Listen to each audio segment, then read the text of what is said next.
नमस्कार दोस्तों, जॉब संघर्ष में आपका फिर से एक नई वीडियो में स्वागत है। दोस्तों आज हम वर्णमाला का सेकंड पार्ट पढ़ने वाले हैं। तो दोस्तों वीडियो को अंत तक बने रहें, आपको एकदम क्लियर समझ में आएगा। तो चलिए दोस्तों वीडियो को स्टार्ट कर लेते हैं। तो आज का पहला प्रश्न जो है वो ये है, स्वरों को अन्य किस नाम से जाना जाता है? स्वरों को अन्य किस नाम से जाना जाता है? अच, हल, प्लुत, मूर्धन्य। तो चलिए दोस्तों ये आपको बताना है। तो इसका जो राइट आंसर हो जाएगा वो ऑप्शन नंबर ए हो जाएगा। स्वरों को जो कहा जाता है वो अच कहा जाता है। ठीक है दोस्तों, अब बात करें हम व्यंजनों की। तो व्यंजनों को क्या कहा जाता है?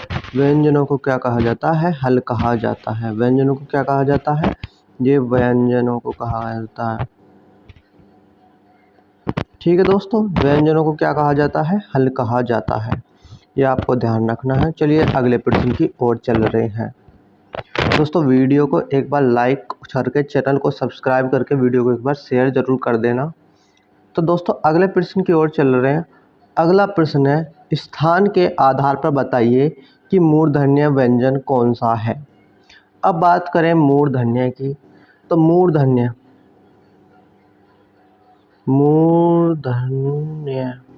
तो मूर्धन्य जो होते हैं वो कौन से होते हैं? वो होते हैं च वर्ग के, नहीं सॉरी ट वर्ग के।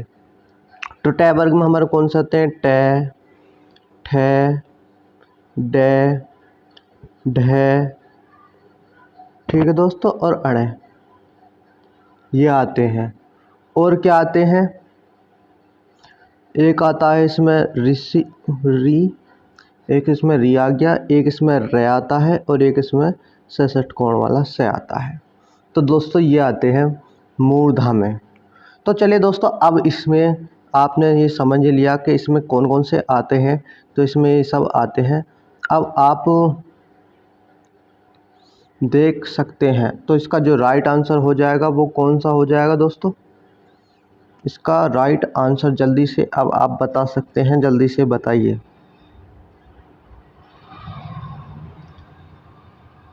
तो दोस्तों इसका राइट आंसर जो हो जाएगा वो ऑप्शन नंबर सी हो जाएगा, ड और ढ। ठीक है दोस्तों, इसका राइट आंसर ड और ढ हो जाएगा, जो कि हमारे ड और ढ आता है मूर्धा में। चलिए दोस्तों अगले प्रश्न की ओर चल रहे हैं। अगला प्रश्न निम्न में से नासिकीय व्यंजन कौन सा है? दोस्तों निम्न में से नासिकीय व्यंजन कौन सा है आपको बताना है। तो दोस्तों नासिकीय व्यंजन कौन सा है आपको बताना है, जल्दी से कमेंट करके बताइए। स, ज, ग, ज। चलिए दोस्तों जल्दी से आप बताइए कौन सा है। अब बात करें हम नासिकीय व्यंजन की। नासिकीय व्यंजन कौन से होते हैं? तो दोस्तों नासिकीय व्यंजन जो होते हैं वो पंचमा अक्षर होता है हर एक वर्ग का। कौन कौन से होते हैं एक बार हम रिपीट कर लेते हैं। ड, ण, एक होती है अइया, एक होती है अण, और एक होती है न, और एक होता है मैं।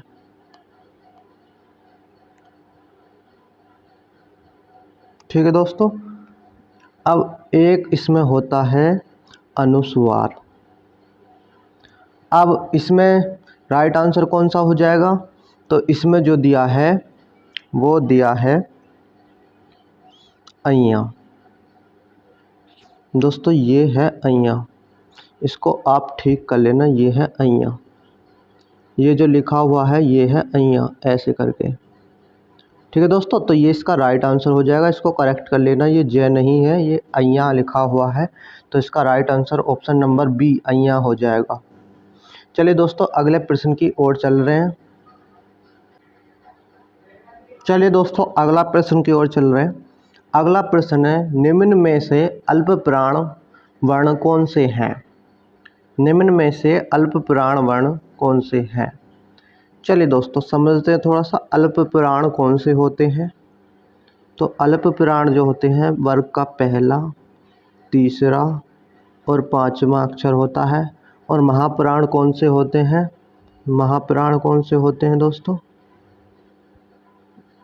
महाप्राण कौन से होते हैं? वर्ग का दूसरा और चौथा। आप ऐसे याद रख लो। महाप्राण कौन से होते हैं वृक्क का? पहला, तीसरा और पांचवा होता है अल्पप्राण और दूसरा और चौथा कौन सा होता है? महाप्राण। अब इसमें आते हैं अंतस्थ व्यंजन य, र, ल और व, और इसमें आते हैं स्वर, और प्लस में आते हैं इसमें स्वर आते हैं इसमें। और जी इसमें एक आता है ये नुक्ता वाला डे, सॉरी अड़े आता है। चलिए दोस्तों, अब इसमें जो राइट आंसर हो जाएगा वो हो जाएगा ऑप्शन नंबर ए और बी दोनों हो जाएंगे, क्योंकि दोस्तों इसमें स्वर जो हैं ये दोनों स्वर हैं, तो ये भी आते हैं अल्पप्राण में। और ये देखो, ये कै जो है ये पहले वर्ग का है और ये जो है तीसरे वर्ग का है, तो इस वजह से पहला और तीसरा किस में आता है? अल्पप्राण में। तो ये दूसरा वाला भी ठीक है, तो दोनों इसके राइट आंसर हैं। चलिए दोस्तों, अगले प्रश्न की ओर चल रहे हैं। अगला प्रश्न जो है हमारा वो है, निम्न में से इकारांत शब्द कौन सा है? इकारांत शब्द कौन सा है? चलिए दोस्तों, जल्दी से आप कमेंट करके बताइए इकारांत शब्द कौन सा है। तो दोस्तों इकारांत होते क्या हैं?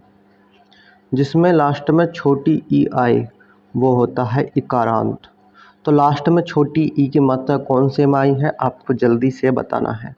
दोस्तों ये जो होती है इधर को, ये होती है बड़ी ई की मात्रा, और ये जो होती है दोस्तों ये होती है छोटी ई की मात्रा। ये होती है छोटी की, और ये होती है भाई बड़ी की, ये होती है बड़ी की मात्रा। तो आपको ध्यान रखना। तो इसमें छोटी वाली की मात्रा कौन सी में आई है? ध्वनि में आई है। तो इसका राइट आंसर हो जाएगा option number B. Option number 20 का राइट आंसर हो जाएगा। चलिए दोस्तों, अगले प्रश्न की ओर चल रहे हैं। अगला प्रश्न जो है हमारा, ढ वर्ण नहीं है। दोस्तों अब हमें बताना है ढ वर्ण नहीं है। ढ, अब देखो समझते हैं ढ वर्ण। तो ढ वर्ण कौन से उसमें आता है? ट वर्ग में आता है। तो ट कहाँ गया बुर्स, यहाँ पर आ गया ट, ठ और वही ड और जी ढ। ये आ गया ड नुक्ता वाला, और ये आ गया ढ आ गया, और ढ आ गया नुक्ता वाला, और ये आ गया अड़े। दोस्तों ये पहला हो गया, ये दूसरा वर्ग हो गया, ये दोनों तीसरे में आते क्योंकि सेम है, ये चौथे में आते क्योंकि ये भी सेम है, और ये आता पाँचवें में आता है। अब बात करें ढ वर्ण कौन सा नहीं है। सबसे पहले बात करें हम मूर्धा की। तो मूर्धा जितना भी ट वर्ग होता है, जितने भी ट ठ ड हैं, ये सभी मूर्धा के अंतर्गत आते हैं। हमने पिछली वीडियो में भी पढ़ लिया है। अब बात करें महाप्राण की। महाप्राण में जो कौन सा आते हैं दोस्तों, ये तो मिट गया सारा। चलिए दोस्तों, एक बार दोबारा आपको लिख देता हूँ, एक बार वो गलती से कट गया। ये आता है ट, ठ, ड, ढ और अड़। ठीक है दोस्तों। अब ये पहला वर्ग हो गया, दूसरा, तीसरा, चौथा, पांचवा, इतना आपको समझ में आया। अब मूर्धन्य जो होता है वो ट वर्ग जितना भी ये ट वर्ग है ये सारा मूर्धन्य होता है, आपको याद रखना है। दूसरा हम बात करें स्पर्श की। तो जितने भी कै से लेकर मैं तक जो वर्ण होते हैं, जितने भी ट वर्ग, ठ वर्ग, त वर्ग, ये जितने भी होते हैं ये सब स्पर्श व्यंजन होते हैं, ये भी आपको रखना है। ये मूर्धन्य भी हैं। अब इन दोनों में से रहा महाप्राण और अघोष। महाप्राण की बात करें, महाप्राण जो होता है हमारा दूसरा और चौथा वर्ग होता है। तो दोस्तों ये ड और ढ जो आ रहे हैं, ढ दोस्तों ये ढ जो है क्वेश्चन में ये पूछा है ढ क्या नहीं है। तो ढ हमारा जो महाप्राण है वो दूसरे चौथे में आते हैं। तो चौथे में क्या आ रहा है? हमारा ढ आ रहा है। तो ये क्या है? महाप्राण भी है, मूर्धन्य भी है, स्पर्श व्यंजन भी है। तो क्या नहीं है? अघोष नहीं है। इसका right answer option number C हो जाएगा, एघोष नहीं है। क्यों नहीं है? क्योंकि एघोष में जो आता है वर्ग का पहला और दूसरा आता है, और जो कि ढ जो है वो वर्ग का चौथा है। तो इसका राइट आंसर हो जाएगा ऑप्शन नंबर सी, एघोष। चलिए दोस्तों अगले प्रश्न की ओर चल रहे हैं। अगला प्रश्न है, मुख खुलने के आधार पर संवृत स्वर वर्ण कौन सा है? दोस्तों इस प्रश्न को हम फुल डिटेल में पिछली वीडियो में कर चुके हैं। संवृत, अर्धसंवृत, विवृत, अर्धविवृत, ये हम पढ़ चुके हैं। तो दोस्तों उम्मीद है आप इस क्वेश्चन का कमेंट में जवाब ज़रूर देंगे। चलिए दोस्तों फिर भी मैं बता देता हूँ, कुछ लोग नए हैं। तो संवृत स्वर कौन से होते हैं? दोस्तों इसमें ई और ऊ दोनों आते हैं, वो ही संवृत स्वर होते हैं। दोनों ई और दोनों ओ ऊ आए, ये संवृत स्वर में आते हैं। दोस्तों ये कौन कौन से में आ रहे हैं? बात करें, देखो छोटी बड़ी ई और बड़ा ऊ, छोटी और छोटा ऊ, दोनों ऑप्शन में आ रहे हैं। तो ये दोनों ही ऑप्शन राइट हो जाएंगे। इसका राइट आंसर ए और बी दोनों ही हो जाएगा। संवृत स्वर में जो ई ऊ ये आते हैं, आपको याद रखना है। चलिए दोस्तों अगले प्रश्न की ओर चल रहे हैं। अगला प्रश्न है, छह ध्वनि किसके अंतर्गत आती है? दोस्तों जल्दी से आपको बताना है छह ध्वनि किसके अंतर्गत आती है। चलिए दोस्तों, तो छह ध्वनि जो है संयुक्त स्वर के अंतर्गत आती है। दोस्तों छह ध्वनि जो है वो संयुक्त स्वर के अंतर्गत आती है। इसका राइट आंसर हो जाएगा ऑप्शन नंबर सी। इसका राइट आंसर हो जाएगा ऑप्शन नंबर सी। अब बात करें संयुक्त स्वर में आते कौन कौन से हैं? छः, त्रय, गे, ठीक है जी, छः, त्रय, गे, एक हो गया हमारा श्रय। छः, त्रय, गे, श्रय, ये हमारे चार संयुक्त व्यंजन होते हैं। ठीक है दोस्तों, अब बात करें हम छः की। तो छः टूटता कैसे है, कैसे बनता है? छः को हम जब लिखते हैं तो ये बनता है के प्लस से, पेट चिरा वाला से है दोस्तों, के प्लस से, ये इससे बनता है। इसमें के में जो है हलंत होता है। चलिए दोस्तों अगले प्रश्न की ओर चल रहे हैं। जल्दी से वीडियो को एक बार लाइक करके चैनल को सब्सक्राइब कर दो दोस्तों। अगले प्रश्न की ओर चल रहे हैं। फिर जल्दी से दोस्तों वीडियो को एक बार लाइक करो और चैनल को सब्सक्राइब कर लो। चलिए दोस्तों अगला प्रश्न है हमारा, दीर्घ स्वर का मेल, दीर्घ स्वर के मेल के निम्न में मूल स्वर कौन सा होता है? चलिए दोस्तों दीर्घ स्वर के मेल में निम्नलिखित में से कौन सा मूल स्वर होता है? चलिए दोस्तों अब इसके बारे में थोड़ा सा बात करते हैं हम। एक होता है ह्रस्व स्वर, एक होता है ह्रस्व स्वर, और एक होता है दीर्घ स्वर। दीर्घ स्वर, ठीक है दोस्तों, ये जो होते हैं ये चार होते हैं, और ये जो होते हैं वो 7 होते हैं। हर स्वर में आता है ए, छोटी ई, छोटा ऊ और ऋषि। ठीक है दोस्तों, इसमें दीर्घ स्वर में आता है आ, बड़ी ई, बड़ा ऊ, दोस्तों बड़ी ई और बड़ा ओ आ गए, बड़ी ई हो गया, बड़ा ऊ हो गया, ए, आई, ओ और औ, ये आते हैं दोस्तों दीर्घ स्वर में। तो दोस्तों अब आप बता ही सकते हैं कौन सा हो गया।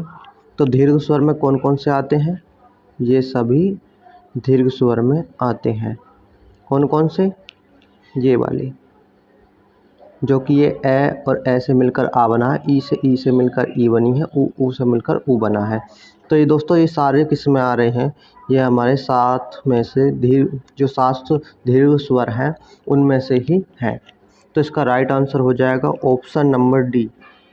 ऑप्शन नंबर डी इसका राइट आंसर हो जाएगा। सभी लोग ऑप्शन नंबर डी कर लो। सभी उपयुक्त सभी जो हैं ये क्या हैं, दीर्घ स्वर हैं। इसका राइट आंसर हो जाएगा ऑप्शन नंबर डी। चलिए दोस्तों अगले प्रश्न की ओर चल रहे हैं। अगला प्रश्न है कै गै जै फै ध्वनियाँ किसकी हैं? दोस्तों कै गै जै फै ध्वनियाँ किसकी हैं? तो दोस्तों ये है नुक्ता वाला कै, और गै भी ये नुक्ता वाला है, और जै कै गै जै, और इसमें दोस्तों कै खे भी होता है एक नुक्ता वाला, आपको याद रखना है। कै खे गै जै नुक्ता वाला हो गया, और एक होता फै। दोस्तों ये सभी अरबी फारसी भाषा से आए गए हैं जिसमें नुक्ता लगाया गया है। कै गै जै फै, कै खे गै जै फै। दोस्तों ये अरबी फारसी भाषा की है। तो दोस्तों उम्मीद है आपको वीडियो पसंद आई होगी। आज की वीडियो में इतना ही करते हैं, मिलते हैं एक नई वीडियो के साथ। दोस्तों जब तक वीडियो के लिए लाइक कर दें, एक बार चैनल को सब्सक्राइब कर दें ताकि हमारी नई वीडियो का अपडेट आपको सबसे पहले मिल सके। चलिए दोस्तों आज के लिए इतना ही, मिलते हैं नेक्स्ट वीडियो में। तब तक के लिए धन्यवाद।